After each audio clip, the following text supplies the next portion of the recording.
So this last weekend, I did something that I never thought I would do. I went to a sister circle. I never thought I would ever do something like this because I get so uncomfortable and anxious going to places where I don't know anyone. I always need a buddy or I need to know who's going to be there so that I have my comfort zone. But one of the challenges I've set for myself for this year is to go to things where I can meet new people, where I can network, and I can really build a community. I find that while doing the spiritual work on my awakening journey, it is so lonely. And over the last really 2.5 years since I've had my daughter, I haven't really ventured out. I've gone to a few places to meet other moms, but it is so hard integrating into these groups that are already formed. So over the last few months, I was looking for something where I would be taken out of my comfort zone, but also not so out of my comfort zone that I just stand in the corner by myself. I wanted something where I could go and listen to people speak, but then also talk to people for a few minutes here and there, but then also listen to people. And I wanted something that was a very welcoming community. Now, when I first saw this sister circle on Eventbrite, I was like, okay, it looks cool, it intrigues me, but I hope it's not too witchy and woo-woo. Listen, I am totally into the universe and spirituality, but I don't really want to subscribe to anything. I was looking for somewhere that was spiritual, but without a lot of the woo-woo or the witchiness to it. And if you are a witch and you have a coven, amazing, all the power to you, but it's just not something that I wanted. So when I first saw the images on Eventbrite, I thought, okay, interesting. It's something that I've seen on social media before from a lot of different accounts. But it basically was, a flower circle with crystals and candles and oracle cards. And I thought, okay, it seems a little bit witchy, but the description of it sounded actually quite nice and warm. And I thought, you know what? Just because I'm going to this, it doesn't mean I'm subscribing to it, but it's something that I can experience. And if I don't want to go again to a different circle, then at least I've experienced this and I know what it's all about. Going there, I wasn't 100% sure what I was going to get, but I was excited. A little bit anxious, but excited. So let's talk about what happened once I got there. So when I got there, there was two women who were hosting it, two amazing women. And they welcomed us. They did sage and a feather duster, I'm not sure what it's called, to, I guess, remove any negative energy and to clear you. And then you walk into the room, and it's a beautiful room. And similar to the picture I just talked about, it had the flower circle with the oracle cards, some candles, and crystals. And then it had cushions for everyone to sit around it, and each cushion had a flower, and there was a cup of tea next to it. And there were fairy lights all around the room. It was actually so pretty. So I sat down, and I was the second person in, and super nervous, but there was a really nice lady next to me. So I just started chatting with her, introduced myself, which was, again, super uncomfortable. I hate doing this sort of stuff, but I am stepping out of my comfort zone and I'm going to try. So once all the women were in, I believe there were about 11 women, the host introduced themselves and then they started chatting about what they were going to do during the ceremony. So once they opened the circle, they started talking about astrology. And this was quite quick. This was about 5 minutes. And this was basically in line with what had happened leading up to the full moon that we just had. And so she went back to October and basically just talked about the planetary alignments in really simple terms.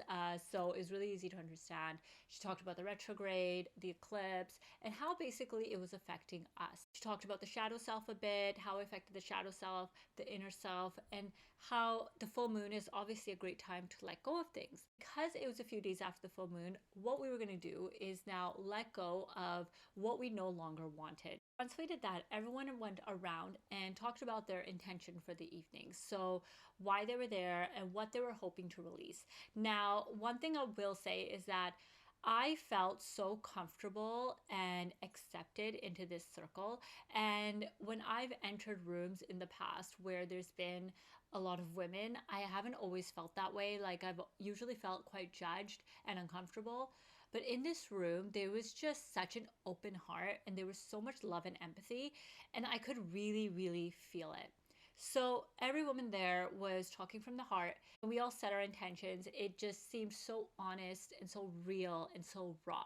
So I was one of the last ones going around the circle to set my intention, and everyone set their intention. And it gets to me. And I just out of nowhere start crying. And this was so surprising to me because I was not at all feeling emotional. Like I was feeling the amazing energy in the room, but I wasn't feeling emotional at all. I had thought about in my mind what my intention was going to be, what I was going to say. But when I started talking, it was like blah, blah, blah. And I just started crying. And the intention that came out of my mouth was completely different to what I had thought about. So that really surprised me. But I also felt that that was probably me speaking from my heart. And I am a pure water sign. So if we look back at astrology, I'm a Cancer sun, I'm a Scorpio moon, I'm a Scorpio rising, and have Scorpio quite a few other times in my sign. I know that I am a pretty emotional person. I have very, very deep feelings, and I feel very deeply for myself and for others. And so when I started crying, it was surprising to me, but I just felt so like, oh my God, I don't know these people. I'm crying in front of them. It's like the first words they've heard come out of my mouth. I'm already crying. So as I started crying, of course, I was apologizing because I just felt like so uncomfortable. And they were so calm and they were so kind. And they were just like, don't apologize. It's okay. It's okay. Your tears are beautiful. Like they were just so loving. And I just felt so held. And I actually feel like I feel a bit emotional saying that. And okay, yeah, moving on. So after that, after everyone had gone, we did a heart energy, I would say a heart energy release or maybe an anxiety release where there was just a lot of deep, anxious energy in the room. I could feel it. I could feel it within myself as well. So we basically just sat with like an open heart pose for a little bit. And we just imagine like that. You basically just imagine the energy leaving you. And you can do this at home as well. I do this actually all the time. And it's just such a nice way to like release your energy. Now, if you're in the spiritual work and you meditate and you visualize and you manifest, you know that like your imagination is so, so powerful. So if you are manifesting, also remember that you can do this within your body in terms of removing these energies that are like holding pain within your body or anxiousness.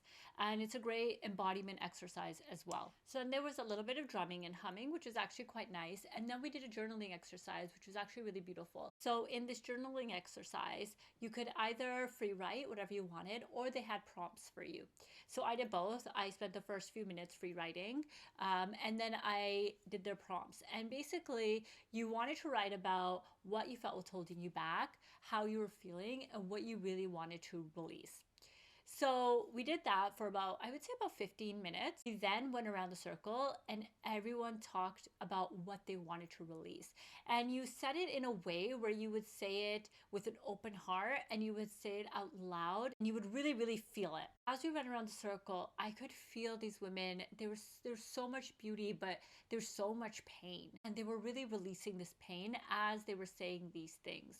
And there was tears all around the room. I think most of the women were crying. And it is such a strong exercise because you're really tapping into something that is holding you back from reaching your dreams. So maybe that's a fear of something or guilt or shame, or maybe it was someone who manipulated you and you've been holding on to that, like whatever that is, right? And so none of the women went into super detail about their past, but I think that was the right way to do it because it's not something that would need to be shared in a circle like that. That's something that you'd want to share with like your coach or your therapist. But the way that it was said, like I release my guilt, or I release my sadness, or I release this shame that I felt for years, or I release this fear of rejection, which was mine. I'm going to be honest about that. Mine was the sadness and fear of rejection, which is a big one that I have. And it just felt like, I remember while I was saying it, I could feel like I had closed my eyes and I was saying it and I could feel the energy just leaving me. And my heart felt so light afterwards. And I cried. Of course, I cried. Of course. And so we did that. And then after that, they had prepared a really nice dinner for us. So we did some oracle cards. And then we ate our dinner and we all chatted with each other. And then we did a sound bath and a meditation. That was really beautiful. And then that was it. And it was just so, so gorgeous. It was such a gorgeous ceremony. I have never been to anything like that. Well, I've never been to a sister circle before. But at all the judgments that I had about it, the prejudgments that I had made, which wasn't a lot because I was really trying to go in with an open mind and an open heart. But any sort of prejudgment that I had was gone. And I really just felt so accepted and I felt so loved and so held. And the hosts did such an amazing job. And I was like, will you be my best friend? Like, you know, will you be my friend? As we were leaving, we were saying bye to each other, and a few of us gave each other really big hugs, and we talked, and it was just such a beautiful, beautiful experience. On the way home, I felt so calm. My heart felt so light. I came home, I sat for a little bit on the couch, and then I went to bed. And I woke up the next morning, and it almost felt like a piece of me was mended. And I don't know how else to explain it. And I said this, and I gave this feedback actually to the hosts as well of the group, that I just felt so grateful. And I just woke up and my energy was in my heart. And I felt so grounded and grateful. And I am so glad I went. And they have another circle. They have circles actually like almost every other week, but they have one coming for the summer solstice in June that I would really like to attend. So I am definitely going to go again. Now, if you are someone like me who gets really uncomfortable around people, I highly recommend you join one of these circles. Obviously, take a look, there's tons around, and go to the one that really draws you in, that you keep sort of going back to and checking it out. And go in with an open heart and an open mind, because honestly, it's amazing. I've been living out here for about 2.5 years, and I've found it so hard to meet people. I have found it so hard to make friends. And in the UK in general, I found it hard to make friends. I've been living between here and Dubai since 2011. And Dubai, I found it easy to make friends, but the UK, I found it difficult. And I don't know why that is, but I just have. And like I mentioned earlier, the mom circles that I've been to before, or the moms events or the mom and baby events, I should say, that I've been to before, they're very cliquey already, or it's just really hard to talk to other moms, and that's very difficult for someone who is already scared of rejection. Going to the circle and being so accepted and held, and I know I keep repeating the same words over and over again, but that is literally how I felt.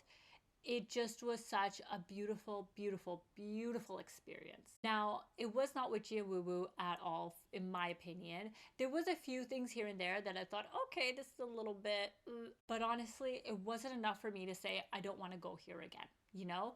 It still makes me want to go to that circle again. And I think it was also the people who made it, right? The people there, because they were just so welcoming and kind. I will share the circle that I went to below. I'll share their Instagram actually. I hope this video has helped you understand what goes on in a sister circle. Obviously, they're all a bit different, so you have to just find one that you really resonate with. If it does help you, I would love it if you could give this video a thumbs up, give it a like, and hit the subscribe button, and I will see you in the next video.